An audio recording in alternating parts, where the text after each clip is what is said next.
Alright Red Devils, welcome back to the channel. Today we're diving into something that's been on all our minds lately. Rasmus Hojlund, and what's looking more and more like a crisis of confidence for our Danish striker. If you're watching this, and you've been to Old Trafford recently, you've felt it. That collective sigh when another attack breaks down. The nervous energy when the ball finds its way to his feet. The $72 million question hanging over all our heads. Is Hojlund's time as United's starting striker coming to an end? Let's be brutally honest with each other. As United fans, we've always prided ourselves on backing our players through thick and thin.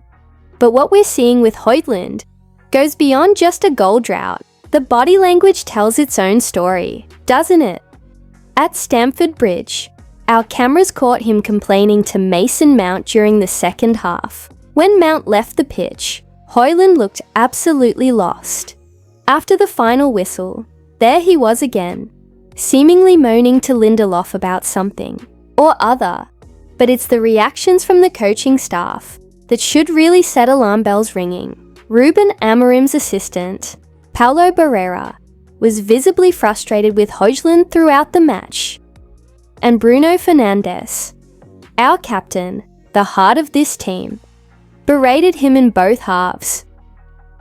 When your own teammates are hesitant to pass you the ball, that speaks volumes, doesn't it? The numbers don't lie.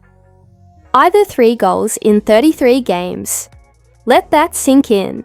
For context, that puts him in the same conversation as some of the most notorious striking failures in our club's history.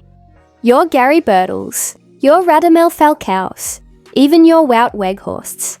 Now I'm not here to pile on the lad. At just 21, the pressure of that $72 million fee would crush many players. But this is Manchester United. The number 9 shirt at this club carries weight, history, expectation, and it's not as if he hasn't shown glimpses of what he can do. 11 of his 26 total United goals have come in European competition. That suggests he might be better suited to the continental style of play rather than the rough and tumble of the Premier League. What's perhaps most concerning are the whispers coming from inside the club.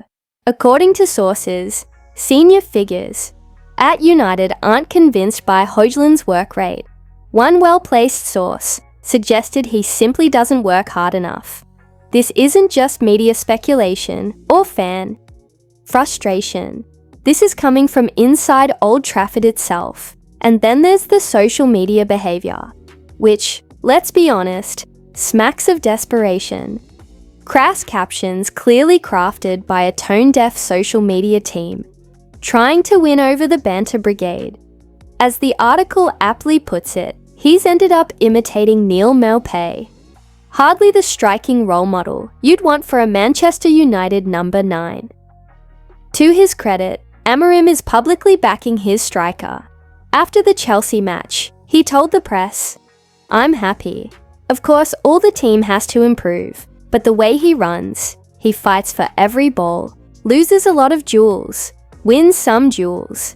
He needs to improve the connection, but he is improving." Reading between the lines there, even while defending him, Amorim acknowledges the obvious issues, the lost duels, the poor connection with teammates. The reality is that Amorim's 3-4-2-1 system is built to service the striker. With Xerxes injured for the remainder of the season, Amorim doesn't have many options but to persist with Hojlund. But let's cast our minds back to the end of last season. Ten Hag dropped Hojlund for United's final 3 games. And what happened? We won all 3, culminating in that magnificent FA Cup final victory over City, arguably our best performance since Sir Alex retired. The Europa League final could very well be Hojlund's swan song as United's starting striker, coming up against defenders like Mickey van der Ven and Christian Romero. It's a daunting prospect for a striker, so clearly short on confidence. Sources close to the club have confirmed what many of us have suspected for months. United will be in the market for a new striker this summer. The question now becomes, not if Hojlund will be replaced, but who will replace him. Does that mean Hojlund's United career is over? Not necessarily. He's young, has shown flashes of quality, and could benefit enormously from the reduced pressure of being a rotation option rather than the main man. Remember, he did score 16 goals last season, a respectable return for a young striker in his first Premier League campaign. And there was that hamstring injury in pre-season that set him back just as he seemed to be finding form against Arsenal in that friendly at the SoFi Stadium. So where do we go from here? The immediate future is clear. Hojlund will start the Europa League final. Beyond that, everything points to United bringing in a new first-choice striker over the summer. For Hojlund himself, this is a pivotal moment in his young career. How he responds to this adversity will define him as a player. We've seen countless talented youngsters crumble under the weight of the United shirt, but we've also seen others use setbacks as fuel to prove their doubters wrong. Which path will Rasmus Hojlund take? Only time will tell. What do you think, Red Devils? Is there still hope for Hojlund at United? Or is it time to cut our losses? Let me know in the comments below, and if you've enjoyed this deep dive, smash that like button and subscribe for more United content. Until next time, glory, glory, Man United.